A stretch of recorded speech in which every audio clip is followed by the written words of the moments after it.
Bien, ¿me están viendo? ¿Me escuchan? ¿Oímos? Sí, sí, sí. Sí, se escucha. ¿Y están viendo? También. Bien, esta reunión, acuérdense que vamos a tener que hacer esto de ahora en adelante los sábados. Desafortunadamente el sábado pasado no pudimos hacerlo, pero ahora sí lo podemos hacer, ¿no? Lo vamos a hacer por Zoom, vamos a grabar esto también. Y entonces, cualquier consulta, cualquier pregunta, esto solamente hoy solo vamos a ver las presentaciones que ya se las envié, están en la plataforma. Es importante que suban a la plataforma y bajen los documentos, ¿no? Además, ya en el transcurso de la semana les voy a enviar, voy a subir a la plataforma ya la parte práctica, que es la parte de diseño de la cometida, pero para apartamentos, que eso ya lo habíamos hablado anteriormente. Y lo de iluminación también, voy a mandar un video, ese video voy a poner un enlace para un canal de YouTube que subí solamente para eso, ¿no? Ahí van a estar los videos correspondientes a esa parte. Cualquier consulta, cualquier pregunta, entonces me la hacen, ¿no?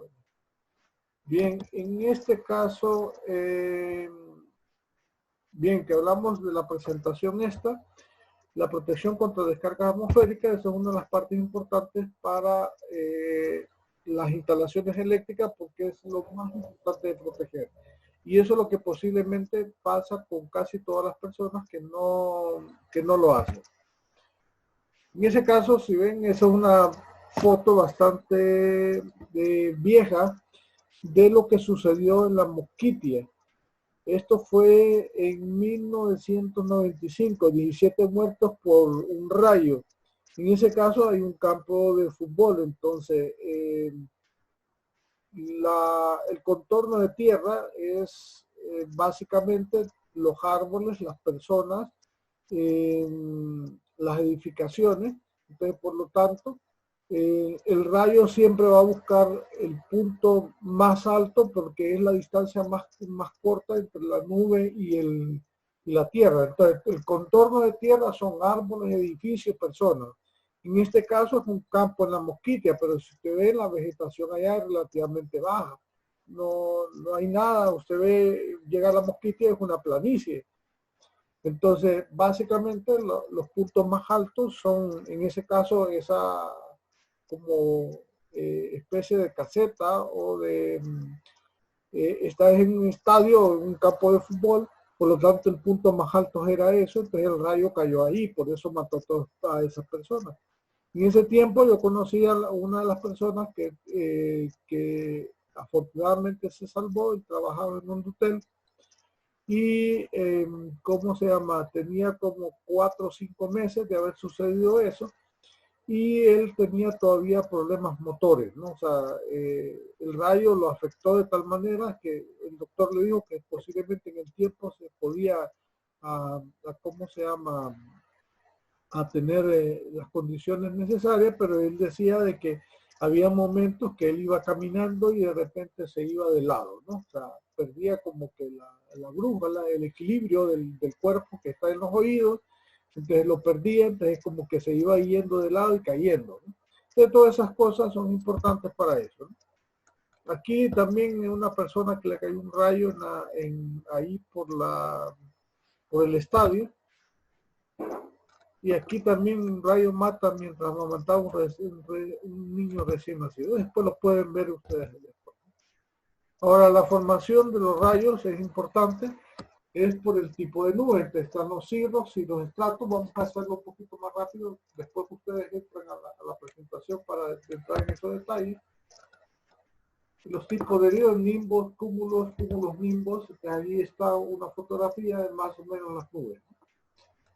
Ahora, eso es importante en el caso de las nubes. Las descargas atmosféricas se debe a la acumulación interna de las gotas de agua que en estado de vapor, las cuales se cargan eléctricamente. Ahora, ahí se puede cargar positivo y negativo. Nominalmente asumimos que es positivo lo que se carga. Pero muchas veces nosotros tenemos que tener en cuenta que eso no tiene ningún interés práctico. Es más, para que caiga un rayo, se tiene la Tierra, asumimos que es el negativo o el polo de referencia, y por lo tanto las nubes serían el positivo. Ahora, ahí lo que sucede es que los tipos de rayos que tenemos va a depender de ese tipo de carga. Tenemos dentro de la nube cuando hay cargas positivas y negativas en la nube. La nube a tierra, o sea, de la nube positiva y el negativo en tierra, de nube a nube, es que unas están cargadas más positivamente y otras cargadas negativamente. Y de nube al aire se supone que ahí es, en el aire, ahí es como carga positiva y cargas, ¿cómo se llama? Negativas en el agua, ¿no? O en las nubes en este caso. Ahora, esas últimas es importante porque son los que llamamos rayos en seco. Las otras sí tiene que haber necesariamente muchas veces lluvia para que pueda haber algunas cosas de eso. Importante eso, cómo se genera un rayo. Entonces tenemos descargas entre nube y tierra, trazador descendente negativo, trazador ascendente positivo, trazador descendente positivo y trazador ascendente negativo. Ese trazador es cómo se rompe el dieléctrico del aire, eso es de física. Entonces el dieléctrico del aire es que se tiene que romper esa parte para que básicamente se cree un cable invisible en el aire de la nube a tierra, ¿no? Y eso es, ahí tenemos las nubes y las cargas, y ahí, si ven, esos son los trazadores. Cada uno de esos trazadores es lo que nosotros vemos que después, una vez si logra uno de ellos conectarse a tierra, entonces ahí instantáneamente cae el rayo. Ahí se ve ya la descarga de retorno que a la tierra y la nube, entonces ahí se ve cómo va bajando y una vez que se conecta completamente la nube y la tierra, entonces vemos nosotros la luz, que es el rayo. En ese caso, ahí es donde es potencialmente peligroso esa situación y por lo tanto hay que tener mucho cuidado. Ahí lo que sucede con las líneas de alta tensión, por ejemplo, que puede caer un rayo, entonces debe estar completamente aterrizado, además de las casas, además de los edificios, para que la descarga que provoque el rayo vaya a tierra. Eso es lo que nosotros, es el problema de los diseños y es el problema que se tiene que tener cuidado porque se debe diseñar apropiadamente el pararrayo, que más adelante lo vamos a ver, y si no, la puesta de tierra. Las características del rayo entonces son la descarga principal, la longitud de la trayectoria, el voltaje, la polaridad, la corriente, el tiempo de duración, energía y el trueno. Ahora, si ustedes ven, al final está el trueno. O sea, primero cayó el rayo y hasta por último nosotros oímos el trueno. O sea, primero cae el rayo y después oímos el trueno. ¿Y eso a qué se debe? Uno ve la luz cuando la descarga atmosférica o el rayo cayó, pero hasta después oímos el sonido. Entonces, eso se divide a la velocidad. Acuérdense, la velocidad del rayo es la velocidad de la luz, por eso vemos el flachazo. Y en el caso del trueno, entonces lo oímos después porque es la velocidad del sonido. Entonces la velocidad del sonido es mucho menor que la velocidad del rayo, ¿no? Porque el rayo es la velocidad de la luz. Entonces tenemos las características de carga principal sin una trayectoria máxima de gradiente potencial. Obviamente en ese caso, por eso es que se rompe el dieléctrico, porque necesitamos, hay una diferencia de potencial como que si fuéramos un toma corriente, nada más que gigantesco entre la nube y la tierra. Baja en escalones de 30 a 600 pies en intervalos de 30 a 90 microsegundos. Básicamente eso no lo puede percibir el ojo, por lo tanto nosotros solo vamos viendo los flashazos, ¿no? Lo que suceden en las nubes y lo que estamos viendo. Pero muchas veces el ojo no lo puede percibir tan rápido. El líder completa su trayectoria a tierra entre 1 a 500 o a 1,50 de segundo. O sea, ni el parpadear del ojo nos ayuda a ver la rapidez con que cae un rayo. La longitud del rayo, dice, varía entre 2.000 a 16.000 pies. Eso es una de las consideraciones importantes. Y ¿cómo se llama? Tenemos que ver en ese caso 16.000 pies y 2.000 pies es la zona donde se crean las nubes. Por lo tanto, si ustedes ven un avión, si va a otro continente, si va a otro país, nominalmente hasta arriba de 16.000 pies. Ahí no hay nubes, sobre todo los viajes intercontinentales. Entonces va arriba de las nubes, lo peligroso es la subida y la bajada de los aviones. Por eso es por eso es que los viajes en aviones es lo más seguro, pero al mismo tiempo es de lo más peligroso una vez que si hay tormenta puede suceder que pueda sufrir un daño. ¿Preguntas con esos jóvenes? ¿Aló? ¿Jóvenes? Todo bien, ingeniero. ¿Todo bien? Sí. Excelente. Bien, el voltaje comienza en varios millones de voltios y se llega a tierra, se reduce. Ahora, aquí viene, si ustedes ven, si tenemos un toma de corriente, tenemos 120 voltios. Pero si nosotros lo reducimos, o sea, básicamente lo que estamos diciendo, si lo vamos 120 voltios y lo reducimos a cero, lo que estamos haciendo es un cortocircuito. Entonces, lo que sucede con el rayo es que se crea un cortocircuito gigantesco entre la Tierra y la nube, ¿no? En ese caso, por eso que circula tanta corriente, por eso. Ahora, la polaridad usualmente es negativa, pero no es de importancia práctica. O sea, el negativo está en la Tierra o en contorno de tierras, edificios, árboles, etcétera, etcétera. Y la nube, ¿no? Pero por dónde circula la corriente no tiene importancia, si va de abajo para arriba o de arriba para abajo no tiene interés práctico, lo importante es la cantidad de energía que circula. Ahora, si ustedes ven, esta es la parte más importante, la corriente puede variar entre 1.000 a 200.000 amperios. Básicamente, si le cae un rayo, lo pulveriza, jóvenes. Mucha gente dice que le cayó un rayo. Si lo cae un rayo directamente, jóvenes, lo va a pulverizar. 200.000 amperios que le caiga a usted encima es como un cable o como un fósforo que usted lo enciende y se hace polvito, ¿no? Así básicamente. O sea, parece que no fuera cierto, pero así es. Lo pulveriza instantáneamente a uno. Tiempo de duración, unos cuantos microsegundos, alcanza el máximo entre 2 a 10 milisegundos, decrece a la mitad entre 20 a 50 milisegundos y se reduce a 0 entre 100 a 200 milisegundos. Básicamente estamos hablando que ni un parpadeo nos ayuda a ver eso. La energía obviamente es una de las partes más importantes. Acuérdense, nosotros tenemos problemas de energía. Si nosotros pudiéramos acumular esa cantidad de corriente que dice acá,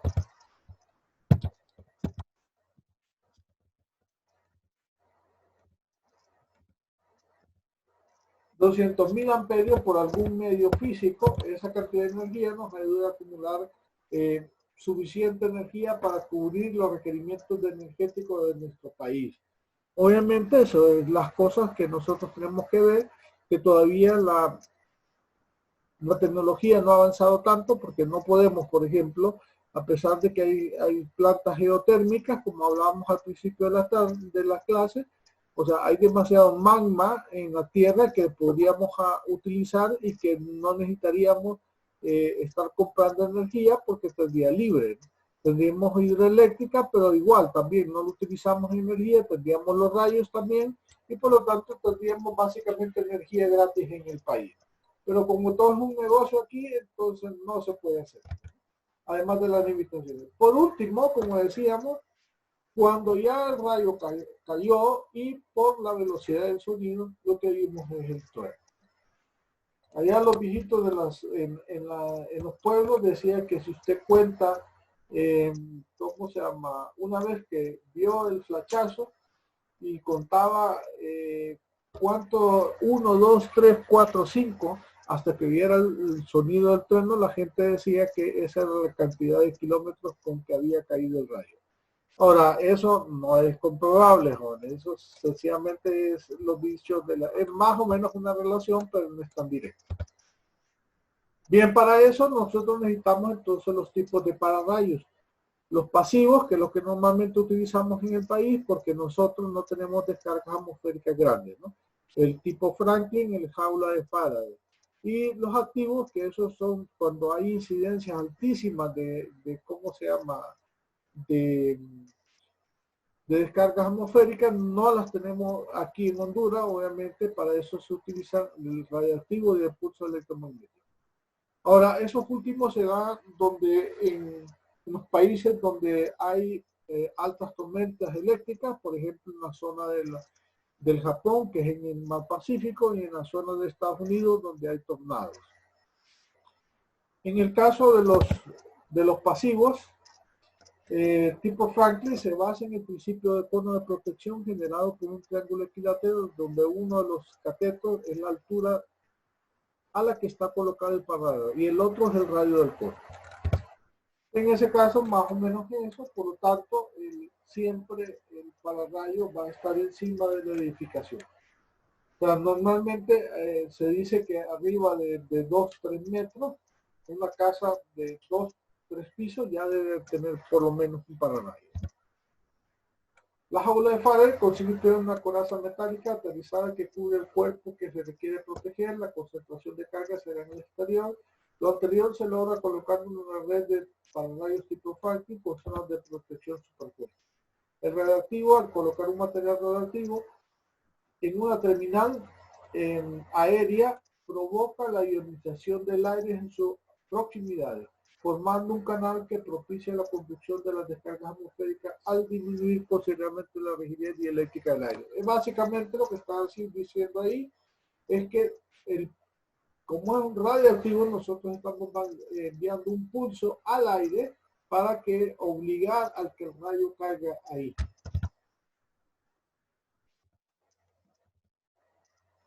Los impulsos electromagnéticos similares, pero con distintos métodos.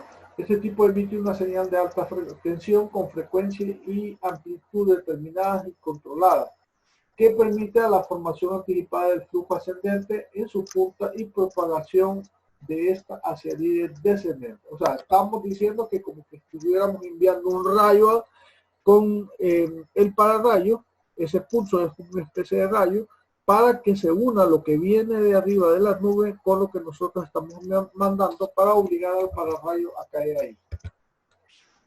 Esos son esos tipos.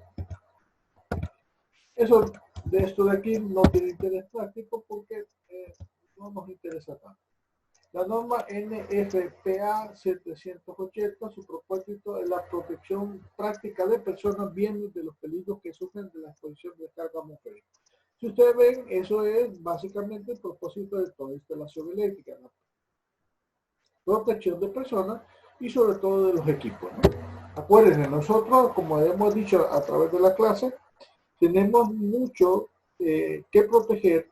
Lamentablemente en Honduras no se usan responsabilidades, pero nosotros tenemos que entonces asegurarnos que todas las personas estén seguras, eléctricamente hablando, y además el equipo. Sobre todo ustedes que son ingenieros en sistemas, porque recuerden, el equipo que ustedes tienen es altamente dedicado, porque una poquita elevación de corriente o de voltaje puede quemar todo el equipo electrónico que ustedes tienen.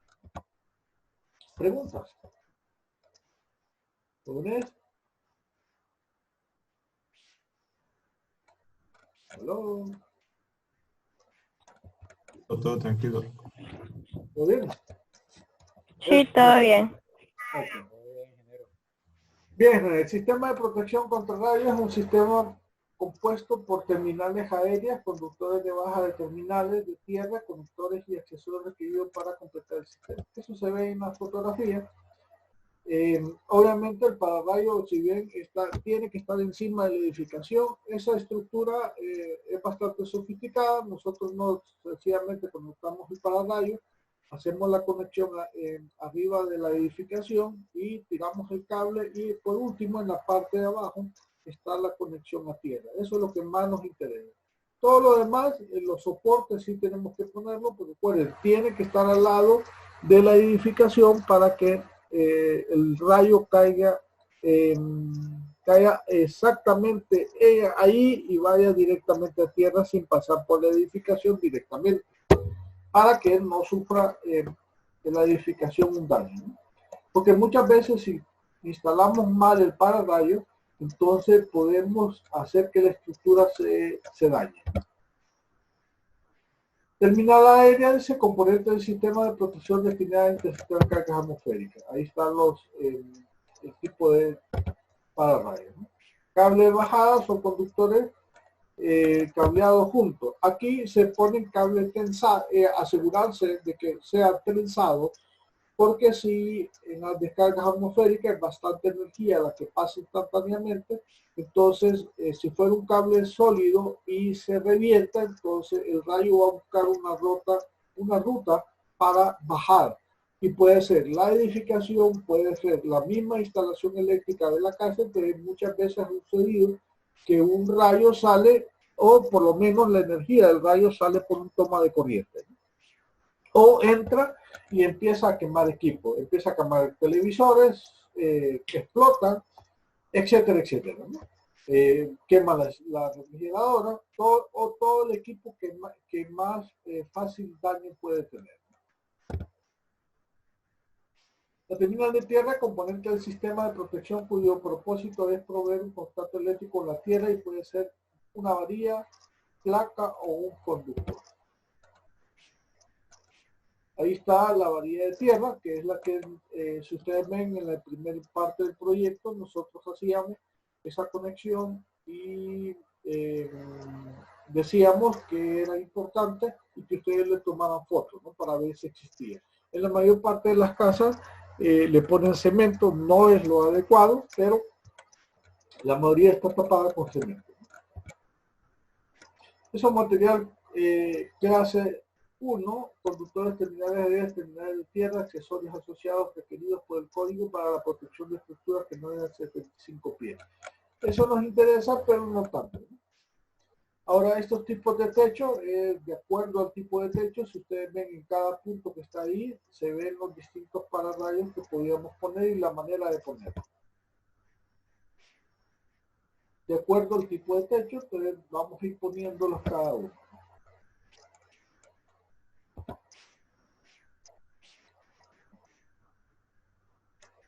Si ven requerimiento de material clase 1, tipo de conductor, dice terminal aérea sólida, diámetro mínimo 3/8 de pulgada si fuera de cobre y de media si fuera de aluminio.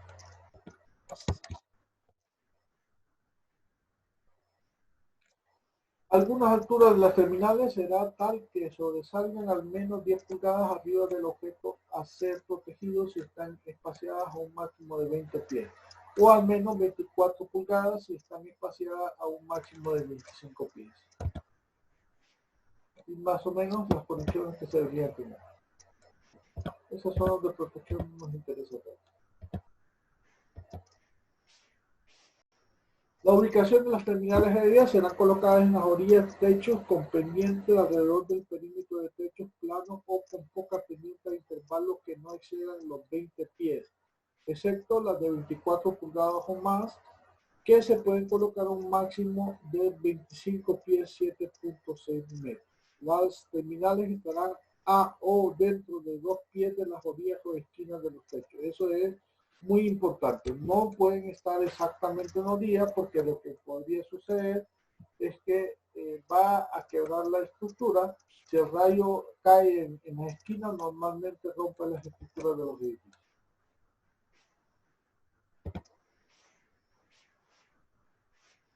Techos planos o de poca pendiente que excedan 50 pies de ancho o largo deberán tener terminales aéreas adicionales a intervalos que no excedan 50 pies en la parte plana o de poca pendiente.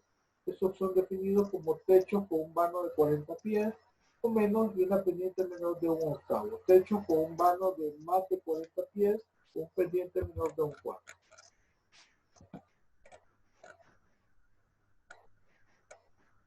Aquí esa parte es importante, si se requiere, normalmente nosotros solo ponemos un conductor de bajada pero ya en edificios muy altos se tienen que poner varios conductores. El número de conductores de bajada será al menos de 2 en cualquier estructura. En aquellas que excedan un perímetro de 250 pies, se añadirá una bajada más por cada 100 pies de perímetro.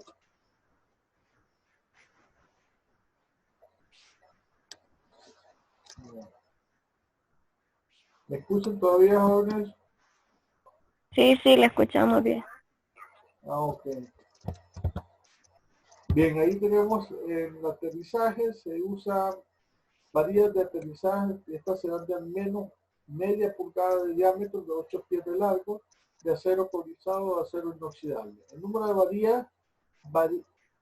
varillas variará con el tipo de suelo, en grava o arena, colocada en cada bajada 2 o más espaciadas no menos de 10 pies, enterradas en una profundidad mínima de 10 pies a nivel de piso.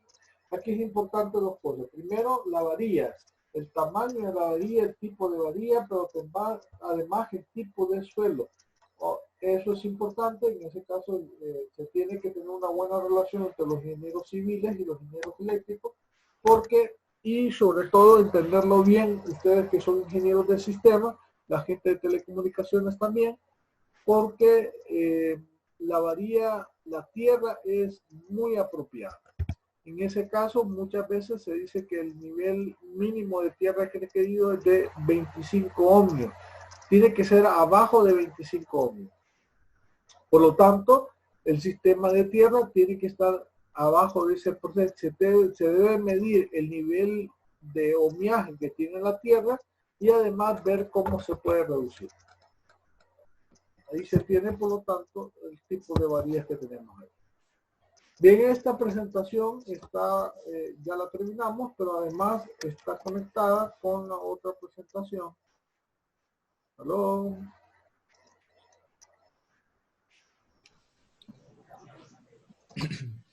¿Me escuchan todavía, jóvenes? Sí, se escucha. Sí, se le escucha. Dile, escuchamos, Link. Gracias. Bien, la presentación anterior está completamente relacionada con esta porque es la parte de aterrizaje de los equipos. En ese caso, esta diapositiva es muy importante, sobre todo para información que todas las personas deberíamos saber, no solo ustedes que estudian el sistema, no solo nosotros los ingenieros eléctricos, porque aquí dice, miren, si ustedes ven, a nivel de 1 amperio, quemadura severa, 0.2 paro respiratorio, pero por lo tanto, a partir de 0.1 amperio en adelante, entramos, por eso está en rojo, al umbral de muerte. Ahora, si ustedes ven la presentación anterior, si en un rayo les caen 1000 amperios o 200.000 amperios, básicamente estamos diciendo que lo va a matar instantáneamente. Si ustedes ven abajo de eso, corrientes más pequeñas, lo que sucede es que si usted pega un pequeño toque eléctrico, entonces lo que va a suceder es sensaciones medianas, umbral de percepción, dolor, pero arriba de 0.01 amperios ya empieza a caer parciales, choque severo, dificultad respiratoria, etcétera, etcétera. El propósito es muy importante. El propósito del aterrizaje es la seguridad. Si la instalación no está completamente, no está segura, entonces nosotros vamos a crear un peligro de muerte para las personas. Que siempre, igual, volví a repetir lo que hicimos al inicio de la clase, la seguridad es las personas y el equipo. Y por lo tanto, nosotros tenemos que asegurar que no sufra ningún daño de ningún puerto y sobre todo, no vamos a matar a ninguna persona. Hay que tener mucho cuidado con eso. Los conductores de los sistemas eléctricos se utilizan para limitar los voltajes debido a los rayos, frentes de onda, contacto no intencional con líneas de voltaje más altos que el sistema.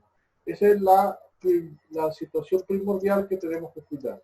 Estabilizar el voltaje a tierra durante la operación normal. Eso es uno de los aspectos más importantes y por eso yo muchas veces en la clase decía que nosotros por las fluctuaciones de voltaje y de corriente que podamos tener por la INE, el sistema no es tan estable. Por lo tanto, nosotros debemos poder comprar o tener reguladores de voltaje en el equipo electrónico, y como recomendaba, en la refrigeradora, que es la que tenemos conectado siempre, y en cualquier equipo electrónico, sobre todo el más caro. Y ustedes en ese caso las computadoras. Al estar sólidamente aterrizado, un sistema facilita la operación de los dispositivos de sobrecorriente en caso de una falla a tierra. De acuerdo con el artículo 250 del NEC, el conductor de aterrizaje será conectado al conductor de aterrizado de la acometida en cualquier punto accesible entre la carga y el final del mismo. En ese caso, eso es lo que dice el NEC, pero en el caso de nosotros, en la NE es básicamente lo mismo. Es básicamente abajo del contador tenemos que conectar eso antes de entrar a la casa, ¿no? Un conductor de aterrizaje en un sistema monofásico de 2 kilos, uno de los conductores, que es lo que sucede con nosotros. Un sistema monofásico de 3 kilos, conductor neutro, es lo que realmente se hace en NE. El neutro es el que se aterriza, que va al contador, y el neutro es lo que pasa hacia tierra. En un sistema trifásico que tiene un conductor común a la fase, ese conductor. Entonces, si vemos, ahí está la tierra en 120 voltios, que es el neutro, es lo que conectamos a tierra. Bien, el conductor de aterrizaje del sistema eléctrico debe seleccionarse según la tabla 250-66 del NEC, que ya lo hemos visto, ¿no? Entonces ahí tenemos si conductor del electrodo de puesto a tierra para sistemas de corriente alterna, en ese caso lo que sucede a nosotros. Si tenemos que en la acometida nosotros calculamos y nos sale un cable número 2 o menor, entonces en el caso del conductor del electrodo de puesto a tierra debe ser el número 8. Y así sucesivamente vamos utilizando la tabla para poder hacer eso. Eso tabla ya lo hemos visto, lo hemos mencionado. El electrodo de aterrizaje puede ser el miembro más cercano a una estructura metálica siempre que esté efectivamente aterrizado. Eso antes muchas veces la gente lo hacía, pero eso no está recomendable. La tubería metálica de agua más cercana que esté efectivamente aterrizada. Esto sucedía, se podría hacer antes, se podía hacer porque antes las tuberías eran metálicas, usted estaba seguro que eran metálicas, pero en este tiempo casi las nuevas edificaciones, por lo menos del año, de los años 90 en adelante, ya las estructuras que nosotros tenemos no son metálicas y no son de PVC. Entonces, por lo tanto, eso no funciona. Otros electrodos, como las varillas de las fundiciones de una estructura de media pulgada de diámetro de más. Ahí no podemos estar seguros, a menos de que nosotros hagamos hecho la casa, que las varillas de las columnas y ¿cómo se llama? Y de las zapatas estén conectadas entre sí y además estén conectadas a tierra. Si no estamos seguros, no podemos hacerlo. Lo más recomendable de ahora en adelante es un anillo de cobre desnudo alrededor del edificio. Si estamos en una edificación, en contacto directo con la tierra, una profundidad de 2 metros de 2,5 de pies con una longitud de al menos 20 pies. Eso es lo más recomendable. Y en el caso de las casas, las varillas de acero cobrizado. Si se usan varios electrodos, deben estar separados al menos 6 pies. Eso de utilizar varios electrodos es cuando el nivel de tierra que está abajo, dice la resistencia de aterrizaje no será mayor de 25 ohmios. Si es mayor de 25 ohmios, una manera de bajar el nivel de tierra es conectar varios electrodos. Y deben estar cada 6 pies. Eso, la otra, si se usa tubería metálica, no aplica. La siguiente sí, los electrodos de acero deberán tener un diámetro mínimo de 5 octavos de pulgada y una longitud de al menos 8 pies.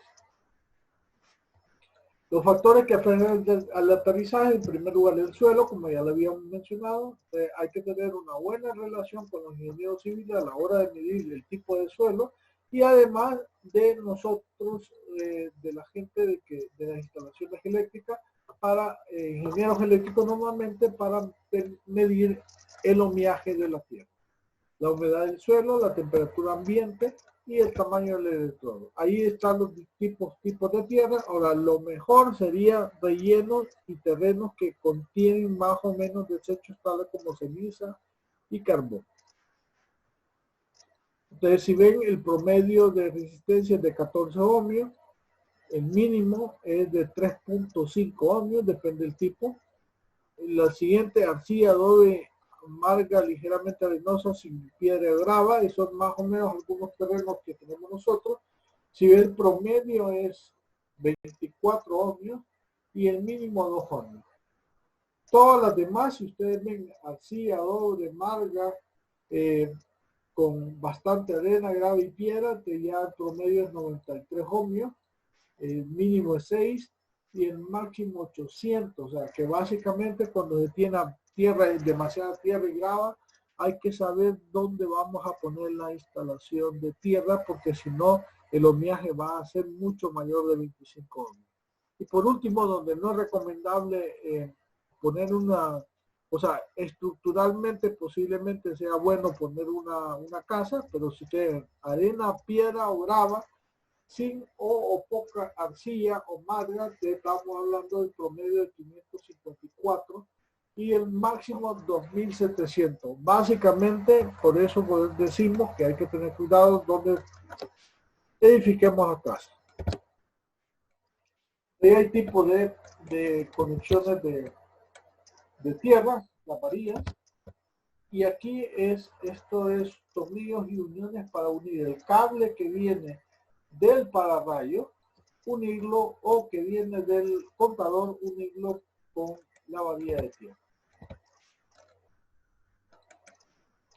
Lo que hace ¿cómo se llama? La varilla es que crea un área equipotencial y de protección. Eso más o menos es lo que hace. Aquí está la distribución de potencial alrededor del electrodo. Vuelvo a repetir, por eso es importante.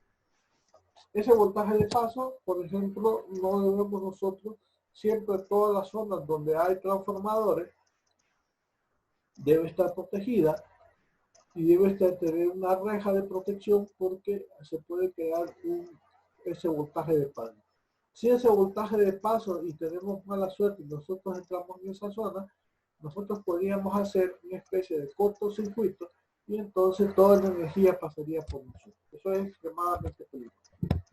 Y eso es lo que sucede en todas también las torres de alta tensión. La humedad del terreno afecta considerablemente la resistencia de la tierra, ¿no? Si ustedes ven la primera gráfica a mano izquierda, está la variación de la resistencia del suelo con el contenido de la humedad. Entonces, si ustedes ven abajo, dice que entre más baja la temperatura, entonces más alta es la resistencia. En el otro es con la lluvia. En ese caso es estacional, pero si ustedes ven, en ese caso es un gráfico de los Estados Unidos. Pero si ven, el pico más alto está más o menos entre la zona de noviembre, diciembre, enero y marzo, ¿no? Es la zona de mayor frío. Por lo tanto, la resistencia aumenta. También la temperatura ambiente afecta, entonces la resistencia es mayor a medida que nosotros entramos a bajas temperaturas. Si estamos en la sombra de 0 o menor de 0 grados centígrados hacia arriba, y vemos que la resistencia es altísima. A medida que vamos entrando a temperaturas de 30, 40, 50, pues la resistencia es relativamente menor. Ahí también como el tamaño del electrodo puede disminuir esa consideración de la resistencia. Métodos para mejorar la resistencia del aterrizaje profundo, electrodo múltiple, tratamiento químico del suelo.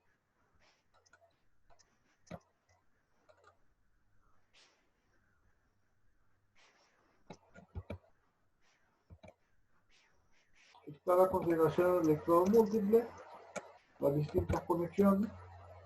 ya cuando no hay manera de nosotros, habiendo utilizado los otros métodos, que es la jaula de Faraday o el tipo Franklin, o haber utilizado electrodos múltiples, ya cuando no tenemos opción, entonces el tratamiento químico de SEM es la última para poder bajar esa consideración.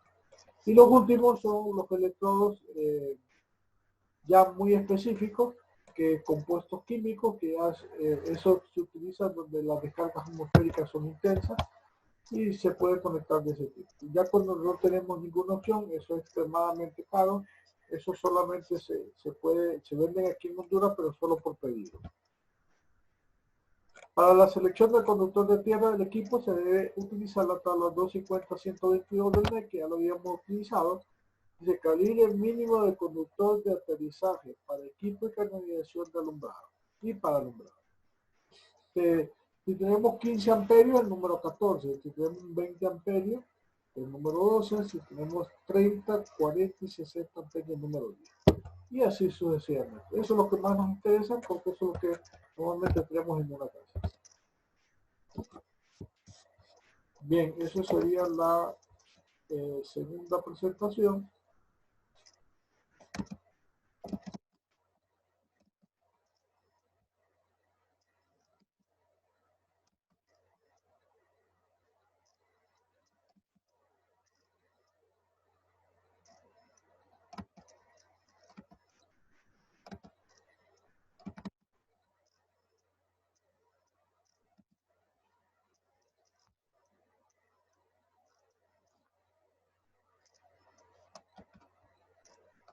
Buenas, jóvenes.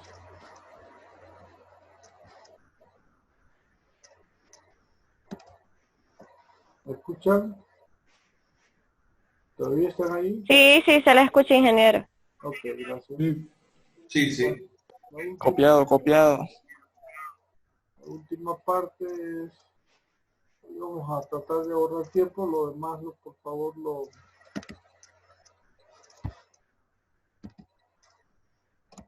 última presentación.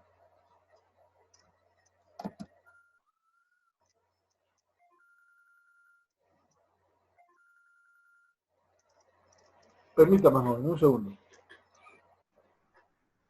Sí.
Bien, vamos a buscar la última presentación.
¿Cómo han estado, jóvenes? ¿Están desesperados ya o todavía no?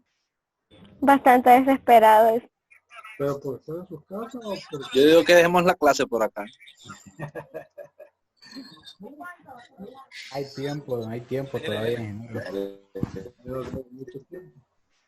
Ya está. Pues mira, se le está activado.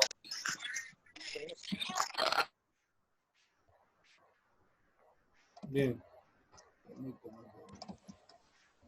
Bien, ¿ven la presentación ya? Todavía no. Ahora ven. ¿Seguro?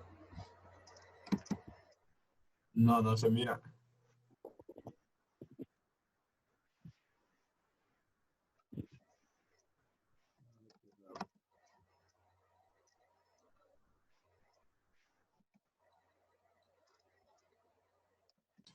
Ahorita sí, ahí está. Mira, ya. Ya. Sí, ya. Ok. Bien, aquí vamos a ir muy rápidamente con la parte de arriba. Después vamos a ir viendo alumbrado y los principios básicos. Contenido, ojo de visión, la luz, características, fuentes de luz, diseño de alumbrado, programas de diseño, que es lo que nos más interesa.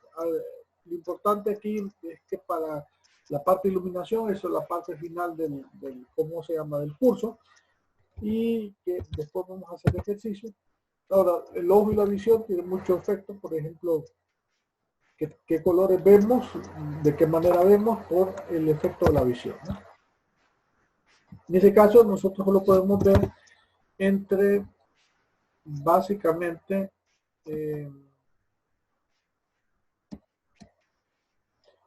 si ven 370 hasta 690 nanómetros, que eso es básicamente todos los colores del espectro visible, o sea, del rojo hasta el violeta, ¿no? Disculpe, ingeniero, yo solo logro ver como La primera. la primera, ajá, Solo la portada se ve. sí, solo la portada de la diapositiva, no se ve lo demás. Permítame.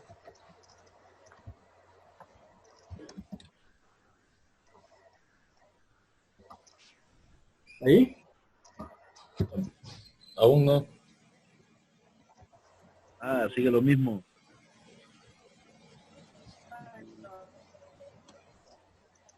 Creo que tiene que volver a compartir la pantalla para darle solamente a la diapositiva. Permítame.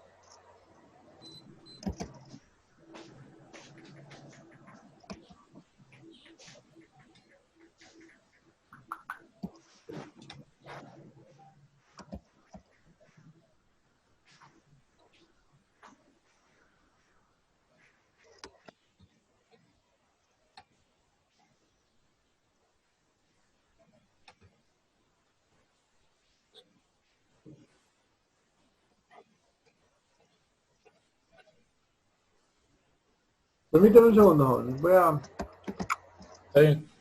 ver qué pasó.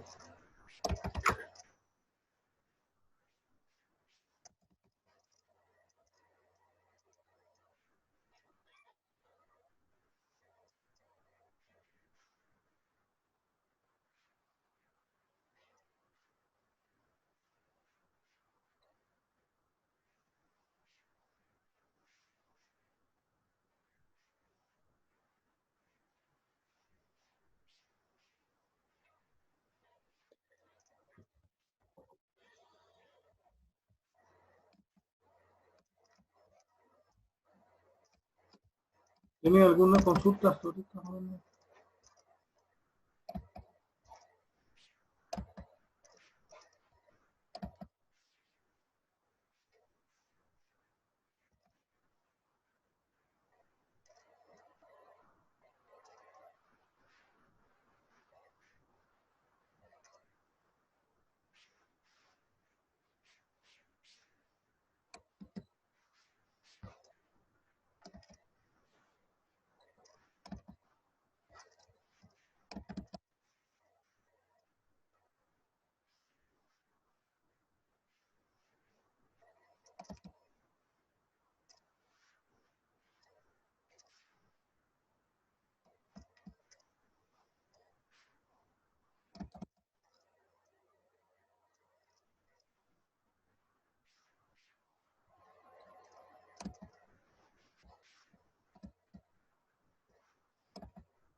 Eh,